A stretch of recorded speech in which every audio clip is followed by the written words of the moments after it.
আসসালামু আলাইকুম এভরিওয়ান, আশা করি সবাই ভালো আছেন। আমিও ভালো আছি। আজকে রান্না করে দেখাবো করলার ঝোল। এই খাবারটা আমাকে প্রথম খাইয়েছিল আমার শাশুড়ি মা। বিশেষ করে আমার শাশুড়ি মায়ের হাতেই সবচেয়ে বেশি মজা হয়। এই করলার ঝোল যেমনি শরীরের দিকে উপকারী, ঠিক তেমনি শরীরের ডায়াবেটিসও নিয়ন্ত্রণ করে। জানি না তবে এই তরকারিটা কে কীভাবে রান্না করে, তবে আমার শাশুড়ি মাকে দেখেছি সবগুলো উপকরণ একসাথে দিয়ে হাতে মেখে রান্না করে।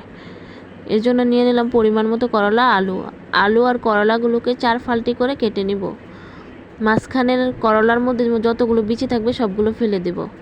করলাগুলোকে ভালো করে ধুয়ে নেব। একটি পাত্রে সবগুলো উপকরণ দিয়ে দিব, যেমন করলা, আলু, পেঁয়াজ কুচি, মরিচ, লবণ, হলুদ গুঁড়ো, ধনিয়ার গুঁড়ো, মরিচের গুঁড়ো, পরিমাণ মতো তেল। সবগুলো উপকরণ একসাথে দিয়ে ভালো করে মাখা ঝাঁকা করে নেব, যাতে করে সবগুলো মশলা একসাথে করলার গায়ে মেখে যায়।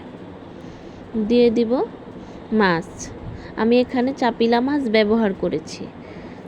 আপনারা যে যেটা ব্যবহার অন্য কোনো মাছও ব্যবহার করতে পারেন, তবে ইলিশ মাছ আর চাপিলা মাছ দিয়েই বেশি স্বাদ হয় এই খাবারটা। দিয়ে দিব পরিমাণ মতো পানি, যাতে করে আলু আর করলাটা সিদ্ধ হয়। এমন পরিমাণে থকা থকা পানি দিতে হবে। বসিয়ে দেব চুলায় বসিয়ে দিয়ে কয়েক মিনিট অপেক্ষা করব।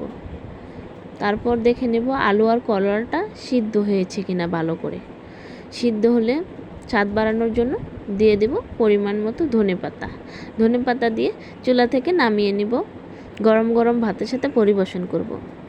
কে কে এভাবে তরকারিটা রান্না করে খান কমেন্টে জানাবেন। কিন্তু আজকের মতো এখানেই শেষ। দেখা হবে অন্য কোনো ভিডিওতে। আল্লাহ হাফেজ।